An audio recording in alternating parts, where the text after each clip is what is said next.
my name is Gabby. I'm an associate account director at We Are Social, which is an agency focused on creative and strategic social marketing for our clients. I'm in the sports department, so all of my clients are sports, which is awesome. I come by way of Bleacher Report, Copa 90 way back when, wrote for MLS, worked at the Red Bulls in the way past. So soccer and sport are definitely kind of my bread and butter, and I'm honored to have such a long career so far in a sport that's only grown. It's been great to kind of watch it grow and grow alongside it in the States.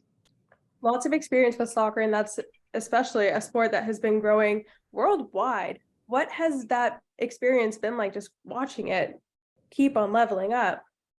Yeah, so I think I kind of have two answers to this question, because I think you can talk about kind of US soccer, men's US soccer and US women's soccer in kind of two different ways. And it's been really interesting to see the differences and the similarities in how they've grown. And even you can section that further out and, American interest in European soccer versus domestic soccer. So it's been interesting to kind of, it reminds me of, when you go to a baseball game and one of the commercial or the inning breaks, you have those like trains that are always like racing to the finish and you have to guess which one. That's kind of what it's felt like, because I think there's so many not competing interests. We're all serving the same goal of kind of growing this global sport, but the best success has come when people have recognized the differences in how to kind of market, talk about the different sports, the different audiences. Someone who likes one isn't necessarily going to like all, even though it's the same sport, which I think is a really unique thing to soccer versus other American sports that really are, if you like basketball, you're watching the NBA, you're watching the W. If you watch football, you're watching the NFL. There's less kind of inter-sport competition. So I think the biggest development that I've seen has been people really understanding that there are three subsets of fans, and you really have to talk to them uniquely, distinctly about the ways that the sports are similar and different. But yeah, I think obviously NWSL in particular has made a lot of strides, and honestly has seen some good global competition from the Women's Super League over in London, or in England, excuse me. And it's been nice to kind of watch teams and leagues here have to level up and know that they're kind of not the only ball game around anymore, and have to kind of to keep up to stay in. That's a huge aspect, especially with all the attendance records that are being broken. We just saw, was it Arsenal sell out Emirates Stadium? Yeah. Insane. And Chelsea and Man United just sold out Wembley Stadium. Yeah. What do you think it would take? Is it actually, first of all, is it just the fans in Europe and the whole atmosphere there? Or do you really think that we can reach those type of levels here in America with NWSL? I think we're honestly better primed for it in a lot of ways. I think women's soccer in particular in Europe has faced, I think, a lot more hurdles, honestly, than we have here. Obviously, you keep sexism in mind anywhere, but I think women's soccer was banned for a really long time in England. Like, women just weren't allowed to play. So they're starting, on a more back foot than we are, versus we have a national team that has won, so many World Cups that you'd really think it would be easier to kind of draw on that success to really market the domestic game.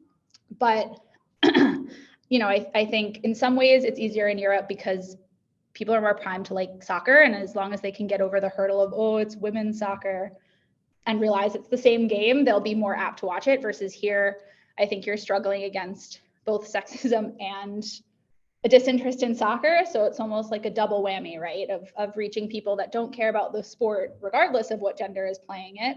But I think the teams that have joined the league more recently, the San Diegos, the Angel Cities, have really done a good job at catering to the community, at filling a gap. I think San Diego is a good example. Whereas I think clubs, men's or women's, in places like New York, in some ways you're just competing with so much else going on that it's tough to really draw the numbers. But I mean, I guess you could say the same for LA, and they have. But I think the newer clubs have found a key to success that a lot of the older clubs, I think, can draw from and make sure that they're marketing themselves in the right way, kind of getting in an area that gets people excited, not just about the sport, but about the whole atmosphere surrounding it. I know Ari, who is on this earlier, came to Angel City a couple weeks ago, and we went to the Fan Fest beforehand, and she kind of looked around and was like, all these people here gathered before the game, you know, the W could do this. Like, it's just about creating that experience that surrounds the event. And you're not just selling them on the 90 minutes, right? Regardless of whether or not they're huge soccer fans, it's, you know, you can bring your family, you can bring your partner, you can come and have like a good time throughout the entire experience. And I think that's kind of a key, honestly, to it in the States here, where, you know, you're kind of working against people maybe needing to kind of ease into the sport itself.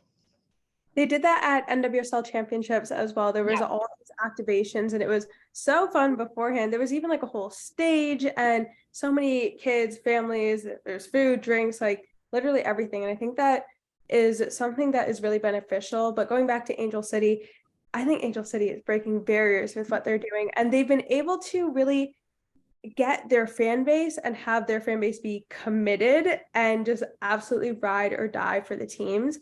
Do you see that happening with more teams, or do you think it's just kind of like an LA thing? Is it how they're going about it, especially with the group that they have? What are your thoughts?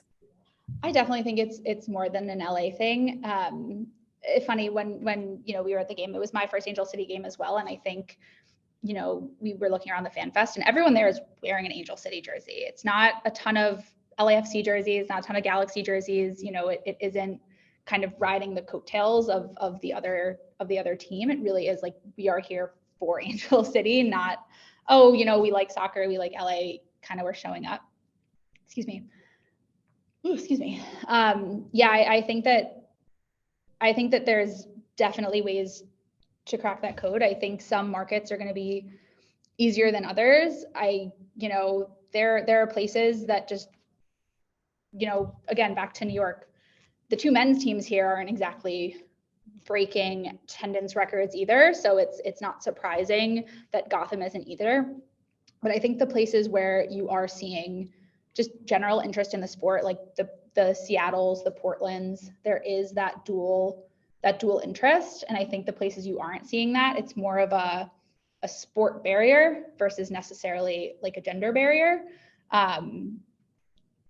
I think I would love to see a lot more kind of cohesiveness between the men's and women's teams, because I think that we're all, again, working to the same goal, and you're not playing at the same time every week. You know, you're not competing for the same market. It's really kind of a rising tide lifts all boats situation. And I think LA is a good example of that, where they are two independent identities that work really well together to kind of achieve the same goal while keeping themselves distinct and making, like, Angel City, you aren't going to necessarily because you're an LAFC fan, but if you're at an LAFC game, you know, you'll see Angel City stuff. So you have the identification between, but I think it's more of a market thing that isn't necessarily distinct to LA, but LA has clearly cracked the code in some way. That's what I think Europe does really well, is they have like the same team, just a men's side and a women's side. And I think that does really help. But with this change coming, what have you seen it kind of translate through social media and trends on socials?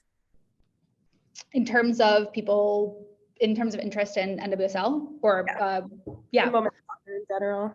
That's a great question. I think, you know, shameless plug for one of our clients, but NWSL recently came to FIFA 23, which I think was huge to kind of crack into that like gamer community that wasn't necessarily as cohesive as before, which I think is a really good start to kind of widen that and make the FIFA conversation, which is such a huge conversation, be more gender balanced.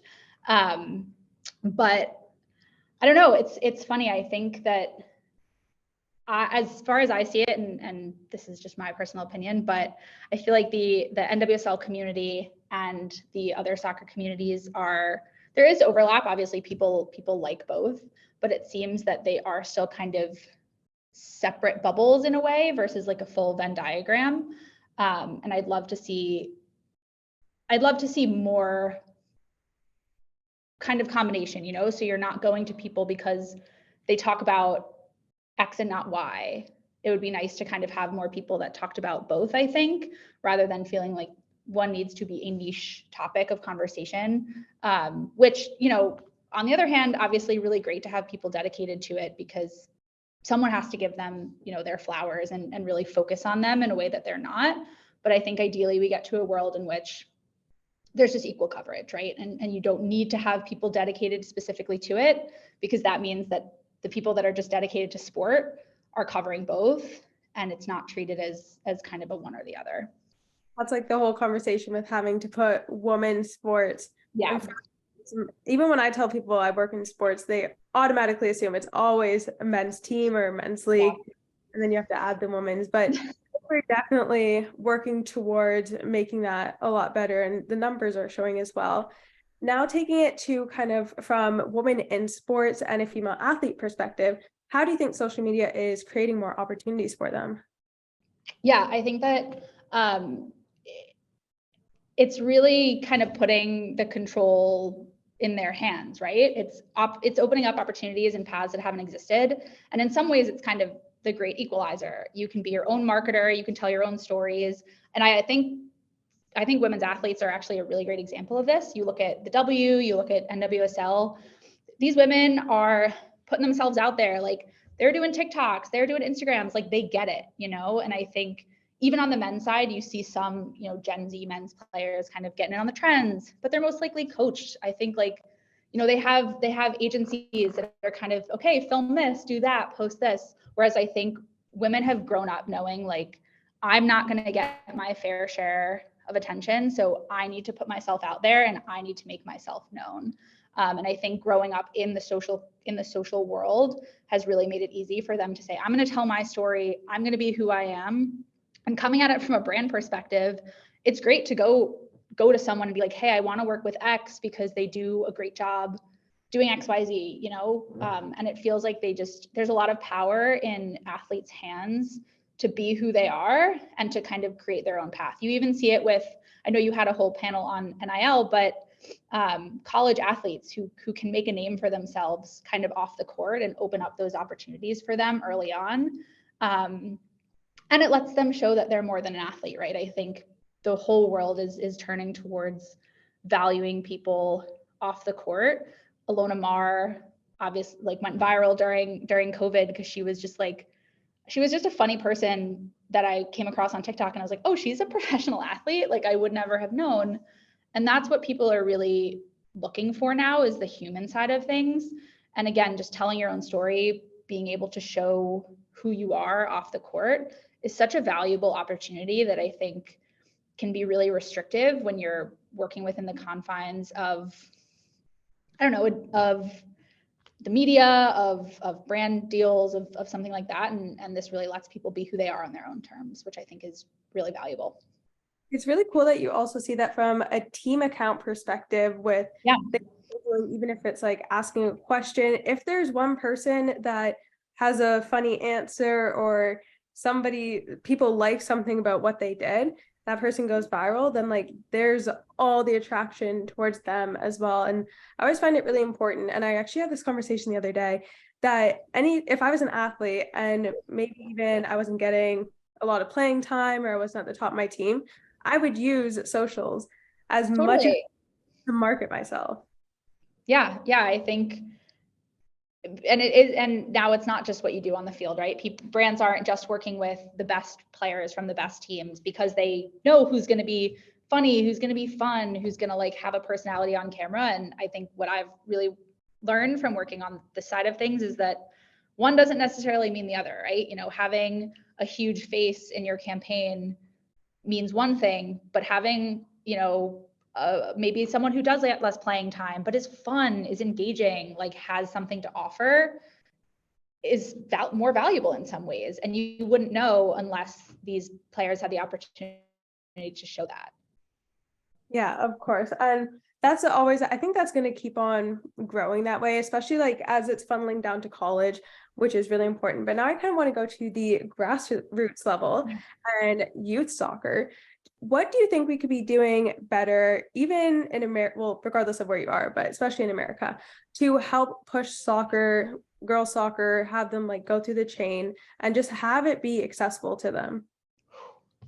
It's $1 million question. I mean, if I had the answer to that, I definitely wouldn't be here.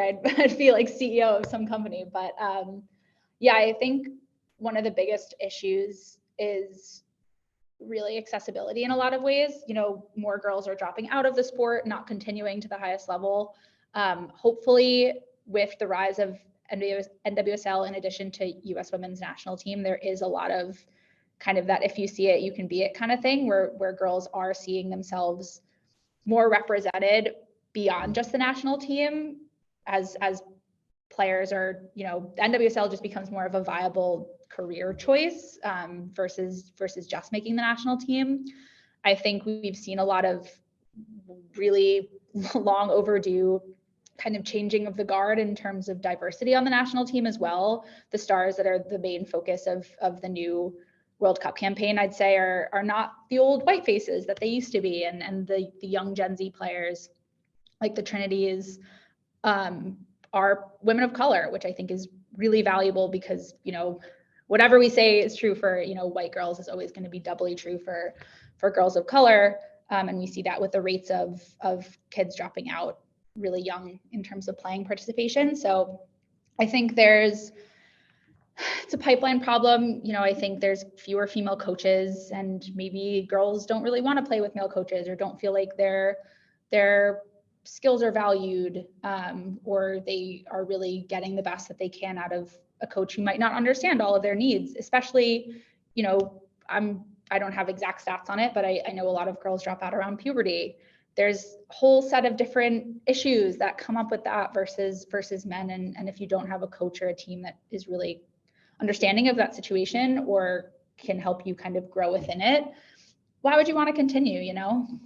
So I think more coaches that kind of create those spaces that women feel like they can really grow is a big one. I think making sure that there's equal access in different communities rather than just, you know, a lot of our national team came from like one area of California, you know, let's spread it out, make sure that we're seeing the talent everywhere and making sure that talent has access to the resources they need to kind of continue through the highest level. But yeah, I think grassroots is such a big problem that's going to eventually kind of stopgap the funnel up to the top. And hopefully we kind of solve that before it gets too bad. And we'll see it in a few years if the national team is kind of, I don't want to say picking at scraps, because whoever makes it to that level is obviously very deserving of it. But, you know, for a population this side, that's the same on the men's side, you know, the kind of pay for play issues that we have going on. But I think more women that kind of choose to be in those, not choose, but are able to be in those bigger roles will kind of help make every space feel like women are welcome there or girls are welcome there. And I think especially with having younger players coming into the NWSL, it feels like week after week, it's like, oh my gosh, a new 15-year-old is in the NWSL. Do you think that contributes to young girls, let's say a 5-year-old girl looks up on TV, oh my gosh, she's 15, make that her goal? I don't know. I think that the US in particular can really hype up young players in a way that can hinder them going forward. And again, like same thing on the men's side. I feel nervous putting the weight of the world on the shoulders of someone who is that young, right? Like I remember what it was like to be 15. You're going through all sorts of stuff. I don't know, I almost feel like we should kind of let them grow and let them develop a little bit more. And then, you know, maybe when they're 20, we can say that they're going to be the next best thing. But I think having those role models in the youth space and having more of those role models in the youth space totally makes sense. I don't necessarily feel like we need them on like that scale, just because I worry about that player down the line. You know, like Olivia Moultrie however many years ago signed that deal. Was she 15 or was she younger? I don't know. I just feel like nothing good can come of really teenagers kind of having that. It feels like there's always a warning story in making them kind of the next big thing that young without letting them like really come into their own. Definitely the pressure aspect, and it does take away a lot of like your childhood and things that you Yeah. huge things, and then if it doesn't work out, like there's just so many different ways that can go. That is a huge. I like that. I like that in the US, it's pretty common to go to college before going pro versus in Europe, you're going into the academy when you're 10, younger, and that is your whole life. I feel like in a lot of ways, it's nice that we kind of somewhat create well-rounded humans, because no sport is forever. And the end of the day, I'd love it for the day where going into the NWSL, going to the W sets you up in the same way that it does going to the NBA, and you retire at 35 and you're a millionaire for life. But that's just not the world that we live in, unfortunately. So it's nice to make sure that there's life beyond. And you mentioned the academies, which just I remembered an article that I read. And it was about academies in Europe, and it's why women's soccer isn't accessible to certain communities. And it's basically because the men's teams have all the resources to fly or drive a prospect out to wherever they need to go train, and they're pretty much covered. But on the women's side, they don't have those resources, and so there's people in certain communities who can't even get scouted. They could be at the top of their leagues, but the scouts just won't go there. And B, when they do get scouted, they don't have the resources to go there, or they have to leave school early and they don't have parents. And so that's a huge issue as well. Yeah, absolutely. I think and it's almost a self-fulfilling prophecy, right? Scouts are going to go back to the places where they oh, I know this team produces a lot of top talent. And then it kind of becomes a recurring, okay, I'm just going to go back there and kind of keep my sights pretty narrow. But yeah, 100%. Or, same reason as people dropping out. Maybe, when you're young, you have a youth club, and then to take the next step, you need to be on a travel team, but you can't go, you don't have the resources to travel with the team or to get driven there, to go wherever. I know even kind of growing up in the States, our travel team games weren't very far, but you have to get there somehow. And, there's not good public transportation in the suburbs. So yeah, it's definitely something that's holding people back. And now I want to throw it forward to the World Cup, the Women's World Cup coming up.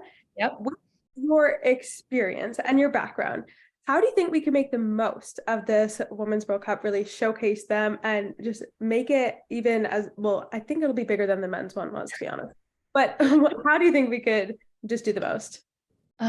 Yeah, I think number one barrier is going to be the time difference. I feel like the games are on really wacky times.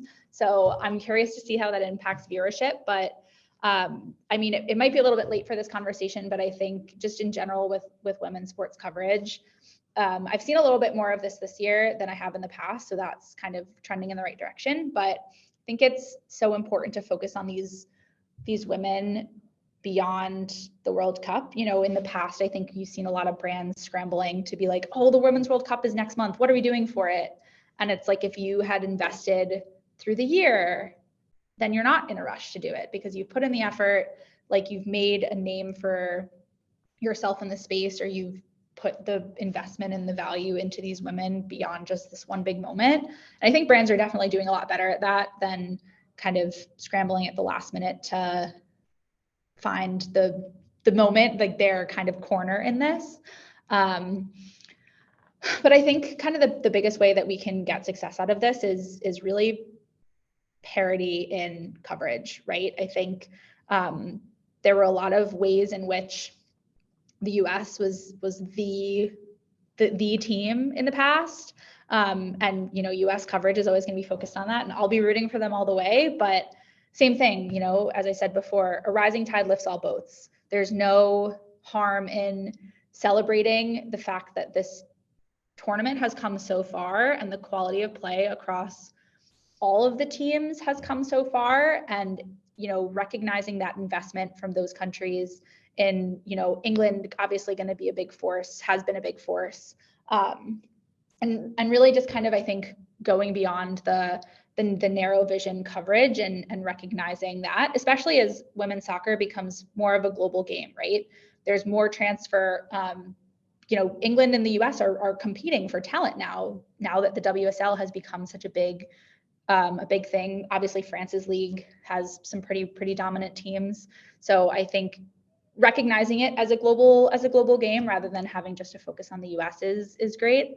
And I think I'm really excited for the coverage of this new young crop of stars, right? Again, Trinity, players like that, Mal, I think it's a real time for them to make their mark as the new face of the team. And it's long overdue in a lot of ways, but I think this is the moment to really solidify that changing of the guard and show that this is a new US team that represents the nation in a way that I don't think that the team really has in the past, which I think opens a lot of doors, hopefully, coming out of that in terms of representation, coverage, all of that. And I think that's a really big moment that I'm excited for.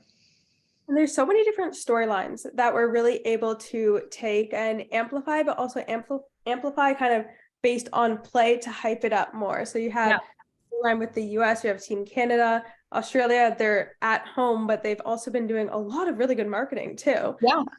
They just had a whole Disney show come out, which is so cool. Do you see something like that in the future for more teams or countries?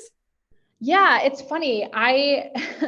It might be cynical of me, but I feel like I've seen that a lot with like European men's clubs, and they've mostly been kind of the butt of a joke.